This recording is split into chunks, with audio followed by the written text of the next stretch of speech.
आज हम बात करेंगे आरती यादव की। एक ऐसी कहानी जो एक बिल्कुल आम से सफ़र से शुरू हुई पर जिसका अंत बेहद दुखद रहा। एक ऐसी जिंदगी जो एक गलत ट्रेन में कहीं खो गई।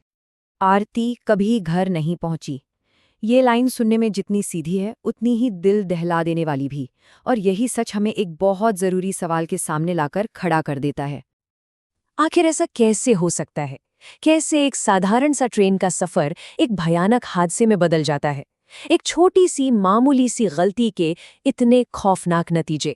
चलिए इस पूरी कहानी की परतों को खोलकर समझने की कोशिश करते हैं।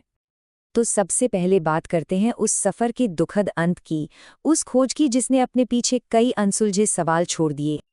देखिए, जब आरती की बॉडी मिली तो जो हालात थे वो बहुत अजीब थे। उसकी जिंदगी रेलवे पटरियों के किनारे खत्म हुई, लेकिन उसका बैग कहीं और मिला। फोन गायब था, और जो चोटें थीं वो किसी आम हादसे की तरफ इशारा नहीं कर रही थीं। वो कई दर्दनाक सवाल खड़े कर रही थीं। पर इस खौफनाक अंत से पहले क्या हुआ था? चलिए कहानी को थोड़ा रिवाइंड करते हैं और उस उम्मीद भरे सफर की शुरुआत से देखते हैं। उसका सफर बिल्कुल साधारण होना था। जरा सोचिए, किसी ने भी नहीं सोचा होगा कि ये सफर ऐसा मोड़ ले लेगा। प्लान तो एकदम सीधा साधा था, जैसा हजारों लाखों लोग रोज बनाते हैं। मकसद मकसद सिर्फ एक था। एक ट्रेन पकड़नी थी और अपने पति से जाकर मिलना था, बस। तो तस्वीर कुछ ऐसी थी। आरती पटना आनंद विहार ट्रेन में सवार हुई। वो अकेली थी। हाथ में अपना बैग था, टिकट था और आंखों में घर पहुंचने की, अपने पति से मिलने की एक उम्मीद थी। और फिर कहानी में आता है वो टर्निंग पॉइंट, वो लम्हा जब एक छोटी सी गलती एक बहुत बड़े संकट में तब्दील हो गई। हुआ ये कि आरती गलती से गलत ट्रेन में चढ़ गई और फिर उसका सामना हुआ टीटीई से, यानी ट्रैवलिंग टिकट एग्जामिनर से। जो एक सामान्य सी बातचीत होनी चाहिए थी, वो तनावपूर्ण हो गई।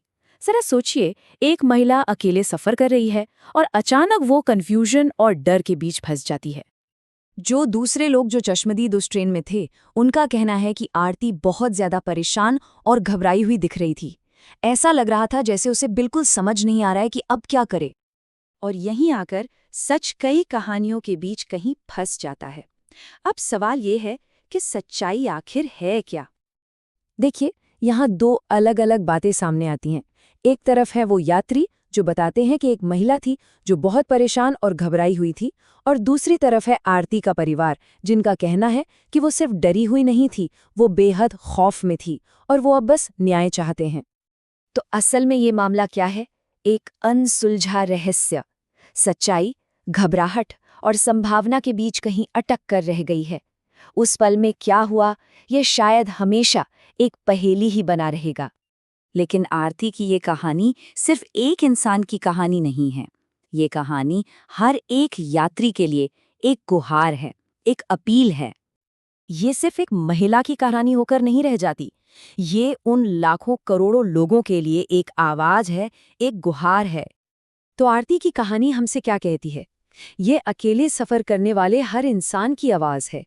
ये सुरक्षा के लिए एक गुहार है, सम्मान के लिए एक गुहार है, और इंसानियत और करुणा के लिए भी एक गुहार है। और आखिर में ये एक सवाल हम सबके लिए है कि हर एक यात्री की सुरक्षा को यकीनी बनाने में हमारी क्या भूमिका है? एक समाज के तौर पर, एक सहयात्री होने के नाते हमारी क्या जिम्मेदारी है? ये एक ऐसा सवाल है जिस पर हम सबको सोचना ही चाहिए।